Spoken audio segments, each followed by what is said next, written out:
Hello, c'est HR, votre chroniqueur. Alors tout d'abord, j'espère tout simplement que vous allez bien. Que vous profitez pleinement de vos vacances pour ceux qui sont en vacances et pour ceux qui ne le sont pas, pensez tout simplement à prendre un moment de détente pour vous reposer. Alors comme prévu, lorsque je vous ai dit hier en allant au cinéma que je vous ferai mon retour sur le film, eh bien c'est maintenant. Je vous fais mon retour sur le film Souviens-toi l'été dernier version 2025. Oui, je préfère dire Souviens-toi l'été dernier version 2025 car en fait ce film est le 4e opus de cette saga. D'ailleurs sur ma chaîne YouTube, vous pouvez retrouver le récap des 3 précédents opus. Mais bon, la principale question qu'on peut se demander, est-ce que ce film vaut le coup? Est-ce que ce remake suite vaut vraiment le détour? Est-ce qu'in fine, le fait du succès des derniers opus de la saga Scream n'a pas été un prétexte pour Hollywood de réaliser ce 4e opus? Naturellement, on voit ça ensemble.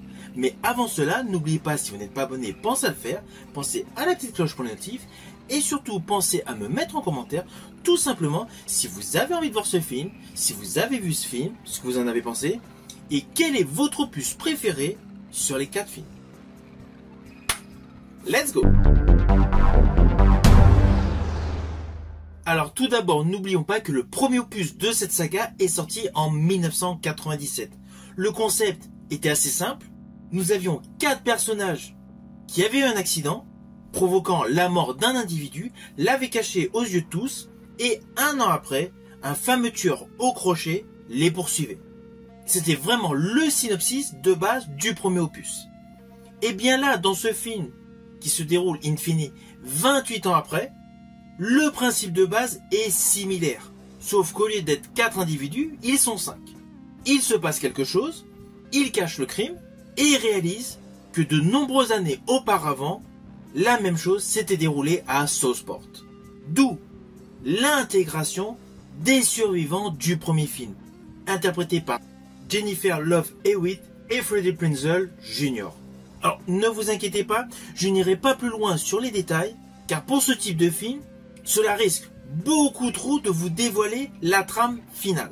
Néanmoins, dans la seconde partie de vidéo, mais vous serez prévenu au moment opportun, je vous préciserai ce que j'ai préféré en termes de séquences dans ce film, sans vous dévoiler la trame scénaristique, mais je vous préciserai ce que j'ai pensé de la scène d'ouverture, et surtout, les scènes que j'ai préférées. Mais avant cela, je tiens réellement à vous repréciser, que vous en ayez pleinement conscience. En fait, ce film est certes une suite, mais il y a un côté reboot. Il y a un côté scénaristique très similaire au premier opus. Alors oui, en ce qui me concerne, le côté nostalgie des années 90, j'ai aimé. En plus, le fait de retrouver Jennifer Love Hewitt et Freddie Prinze Jr., j'ai trouvé ça topissime.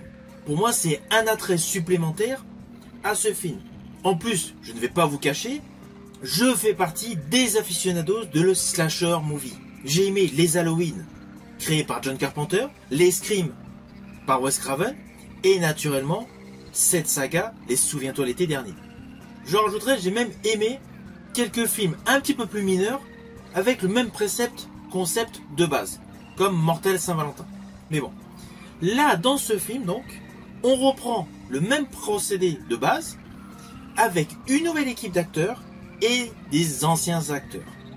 Ce choc de génération permet, selon moi, de satisfaire un plus large public. Il y a forcément les fans des premiers films qui vont être hypés, et naturellement toute la nouvelle génération avide de découvrir ce nouvel opus.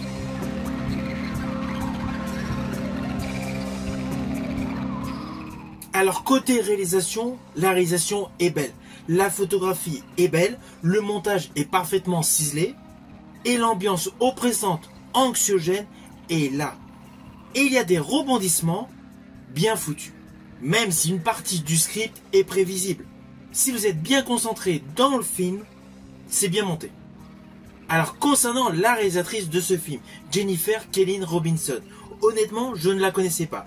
Je n'ai pas vu du tout les films qu'elle a réalisés, ni les téléfilms ou séries qu'elle a réalisés. Mais cela n'empêche pas, comme je vous l'ai dit auparavant, toute sa mise en scène et sa réalisation pour ce nouvel opus de cette saga, Souviens-toi l'été dernier, est parfaitement réalisée. Alors cela n'empêche pas que le projet de ce reboot suite n'était pas une évidence qu'il soit destiné à cette réalisatrice. En 2014, ce film devait voir le jour avec notamment à la réalisation Mr. Flanagan, qui devait également participer à l'écriture du scénario avec Jeff Howard. Mais ce film est annulé et c'est justement la réalisatrice de ce dernier qui a fait une proposition en 2022 avec la scénariste McKendrick pour aboutir au produit cinématographique qui est selon moi un produit de qualité. On va pas se mentir, ce nouvel opus est aussi bon que le premier. Et il est largement meilleur que Souviens-toi l'été dernier numéro 2 et Souviens-toi l'été dernier numéro 3. Le 3 qui est selon moi l'opus raté de la saga. Il n'est pas complètement raté mais bon, c'est vraiment un film oubliable. Là, ce nouvel opus est selon moi aussi bon que le premier. Alors oui, je reste focus sur le premier, car j'estime que Jennifer Love Hewitt avait un meilleur jeu que l'héroïne du nouveau film. Mais bon, c'est une question artistique, un point de vue. Et on va pas se mentir, lorsque Jennifer Love Hewitt apparaît dans ce film, on croit pleinement au côté thriller. Voilà. C'est pour cela que le premier opus de cette saga reste mon préféré. Mais comme je vous l'ai dit, ce film est une réussite. Alors attention à ce que je vais vous dire, cela s'apparente à des spoils. Mais naturellement, vous me connaissez, je ne veux aucunement vous gâcher le plaisir sur la découverte scénaristique. Ce que je vais vous dire concerne essentiellement certains détails visuels que j'ai appréciés. Je ne veux aucunement vous gâcher le plaisir d'avoir la véritable identité du tueur au crochet à la fin du film. Donc même s'il s'agit de spoil, ne vous inquiétez pas, c'est purement visuel. Ceci dit, je tiens à vous prévenir. Si vous ne connaissez pas les autres opus de la saga, il y a des détails où vous allez passer à côté. Si vous avez vu la totalité de la saga, eh bien figurez-vous qu'il y a beaucoup de clins d'œil pour vous. Comme notamment, dans un certain bar, on retrouve l'étiquette, le panneau Billy Blue, qui correspondait au nom d'un bateau dans le premier film de 97. Des petits détails comme ça, il y en a plein. Mais là, je vais vous parler essentiellement des détails visuels que j'ai aimés. Même si les petits clins d'œil au passé, je les ai appréciés. Comme la scène d'ouverture sur l'océan, de la même manière que jadis dans le premier film. À la différence, c'est qu'on arrive immédiatement devant une belle villa. Ainsi, le premier détail visuel que j'ai particulièrement aimé, c'est le principe de la cage. L'idée de faire apparaître une cage d'un seul coup en plein cœur d'une pièce, j'ai trouvé cela judicieux. Alors, je ne vous dis pas dans quelles circonstances, mais cette histoire de cage qui apparaît d'un coup, j'ai trouvé ça topissime. C'était totalement innovant. Comme le bruit amplifié des pas du tueur au crochet. Cela rajoute une sensation anxiogène. Par ailleurs, la séquence que j'ai vraiment préférée sur un côté nostalgique, c'est naturellement en relation avec le personnage de Sarah Michelle Gellar. Je vous l'ai dit dans ma vidéo, ce qui m'a hypé dans ce film, c'est la présence de Jennifer Love Hewitt et Freddie Prinze Jr. Eh bien, figurez-vous qu'il y a un très beau clin d'œil avec l'actrice Sarah Michelle Gellar. Alors oui, elle est morte dans le premier film en 97. Mais cela n'empêche pas qu'au jour d'aujourd'hui, elle a tourné dans une nouvelle séquence digne d'un rêve. Cette séquence, je l'ai particulièrement appréciée. Alors par ailleurs, toujours sur le côté visuel, lorsque je regarde un film, je suis très attaché, très concentré à tout ce que je peux voir. Naturellement, je me suis attaché sur la corpulence du pêcheur en fonction de ses crimes. Là, j'ai remarqué quelque chose. Ne vous inquiétez pas, je ne dirai rien. Mais implicitement, j'ai également détecté un défaut visuel. Il y a un moment dans le film où il y a un personnage assez énigmatique, le pasteur Judas. Il part dans son bureau avec une chemise rouge pour rechercher un roman. Il sort du bureau pour le donner à un personnage, mais à ce moment-là, il est affublé d'une veste en laine par-dessus sa chemise rouge. Là, je pense qu'il y a eu un bug. Car c'est totalement illogique, vu qu'il était pressé, d'aller chercher en plus une petite laine. Mais bon, je vous le dis franchement, faut vraiment avoir le regard figé sur l'écran, à scruter le moindre détail.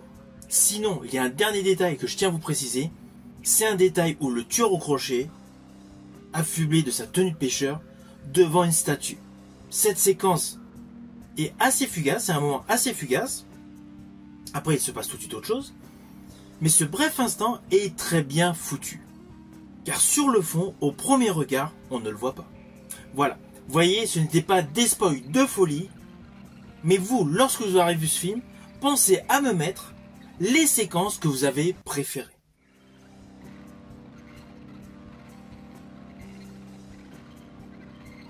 Alors, in fine, naturellement, c'est un film que j'ai apprécié. J'ai surtout aimé le côté rétro-vibe.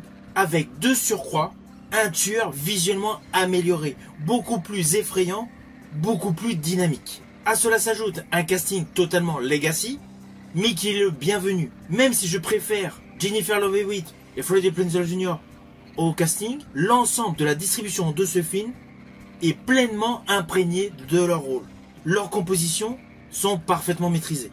Je rajouterai que j'espère même qu'il y aura un 5e opus de cette saga. Car on va pas se mentir, pour ce type de film, quel que soit le final, une suite est toujours plausible.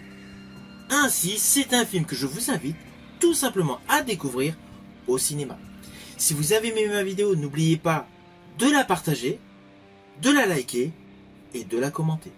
Je vous dis à bientôt pour une prochaine vidéo.